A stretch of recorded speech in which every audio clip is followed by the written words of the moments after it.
السلام علیکم ورحمۃ اللہ وبرکاتہ۔ بہت سے بھائی یہ سوال کرتے ہیں کہ نئے سال کا جشن منانا اور مبارکباد دینا کیسا ہے۔ تو گزارش یہ ہے کہ یہ سال جس کے بارے میں سوال کیا جا رہا ہے یہ انگریزوں کی تاریخ سے تعلق رکھتا ہے، عیسائیوں کی تاریخ سے تعلق رکھتا ہے، جناب عیسیٰ علیہ السلام کی ولادت سے تعلق رکھتا ہے۔ اس کا جشن منانا کیسے جائز ہو سکتا ہے جبکہ وہ سال جسے اسلامی سال کہا جاتا ہے، جس کا تعلق مسلمانوں کی تاریخ سے ہے، نبی علیہ السلام کے مکہ سے مدینہ کی جانب ہجرت کرنے کے واقعے سے ہے، اس کا جشن منانا بھی جائز نہیں ہے، کیونکہ یہ چیز نبی علیہ السلام سے ثابت نہیں ہے، آپ کے صحابہ کرام سے ثابت نہیں ہے،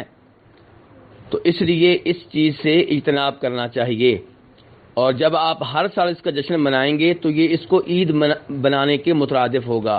اور اسلام میں دو ہی عیدیں ہیں، عید الفطر اور عید الاضحیٰ، کوئی تیسری عید نہیں ہے۔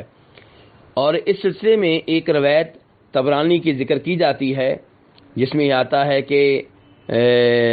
صحابہ کرام رضوان اللہ علیہم اجمعین جب چاند دیکھتے نئے سال کا یا نئے مہینے کا تو وہ ایک دعا پڑھا کرتے تھے۔ تو گزارش یہ ہے کہ وہ روایت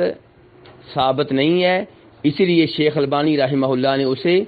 ضعیف قرار دیا ہے اور اس روایت کو اپنی اس کتاب میں جگہ دی ہے جسے السلسلہ الضعیفہ کہتے ہیں، یعنی کہ ضعیف روایات۔ تو اس لیے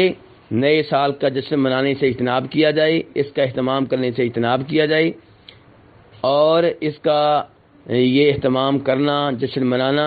عیسائیوں سے مشابہت ہے، کافروں سے مشابہت ہے، اور نبی علیہ السلام کا فرمان ہے، ابو داؤد شریف کی حدیث ہے، من تشبہ بقوم فہو منہم، جو کسی قوم کی مشابہت کرے وہ انہی میں سے ہے۔